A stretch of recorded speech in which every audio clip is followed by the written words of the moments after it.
السلام علیکم ورحمۃ اللہ وبرکاتہ۔ محترم ناظرین، آج میں آپ لوگوں کے لیے ایک بہت ہی عمدہ نصیحت آموز اور سبق آموز واقعہ لے کر حاضر ہوا ہوں۔ خود بھی سنیے اور اپنے دوستوں کو بھی شیئر کیجیے۔ تو چلیے واقعے کو شروع کرتے ہیں۔ 10 آدمی ایک ساتھ کسی کام سے کہیں جا رہے تھے۔ راستے میں بارش ہونے لگی اور بجلی بڑے زور و شور سے چمکنے لگی۔ ایسا معلوم ہونے لگا کہ بجلی سب کو جلا کر خاک کر دے گی۔ انہی میں سے ایک آدمی نے کہا، سب لوگ ٹھہر جاؤ۔ چنانچہ سب ٹھہر گئے۔ بجلی اس طرح چمک رہی تھی کہ سب لوگ ڈرنے لگے۔ قریب میں ایک درخت تھا۔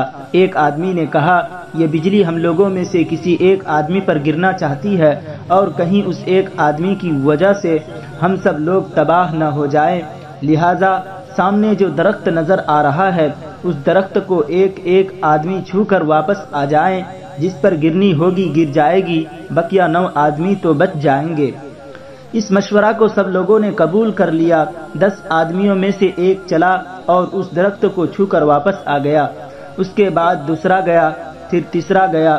گویا 9 آدمی اس درخت کو چھو کر واپس آ گئے، لیکن کسی کے اوپر بجلی نہیں گری، صرف ایک آدمی بچا تھا۔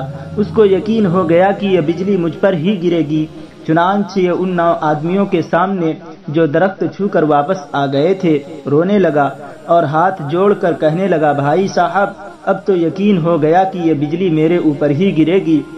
آپ صاحبان اپنے حلقے میں میرا گھیراؤ کر کے میرے گھر تک مجھے پہنچا دیجئے تاکہ اپنی بیوی بچوں کو کچھ نصیحت و وصیت کر دوں۔ دوسرے لوگوں نے کہا، یہ ہرگز نہیں ہوگا۔ جس طرح ہم ایک ایک ہو کر اس درخت کو چھو کر واپس آ گئے، اسی طرح تجھے بھی اس درخت کو چھونے کے لیے جانا ہوگا۔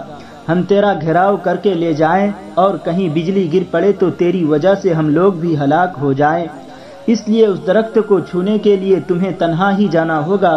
وہ آدمی بہت گڑ گڑایا، لیکن کسی نے اس کی بات نہیں مانی۔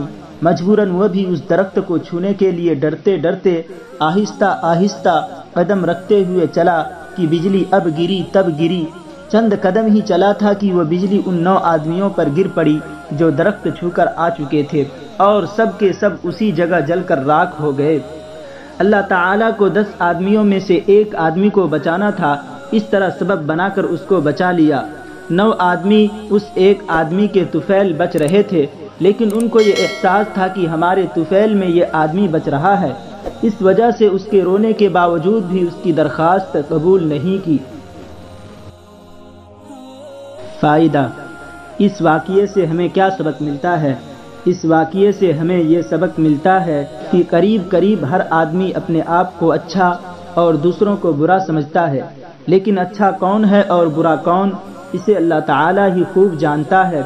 اس لیے ہر انسان کو اللہ تعالیٰ کے عذاب سے ڈرتے رہنا چاہیے اور دوسروں کو برا کہنے یا سمجھنے سے پرہیز کرنا چاہیے۔ نیز اپنے خاتمہ بالخیر کے لیے اللہ تبارک و تعالی سے دعائیں مانگتے رہنا چاہیے۔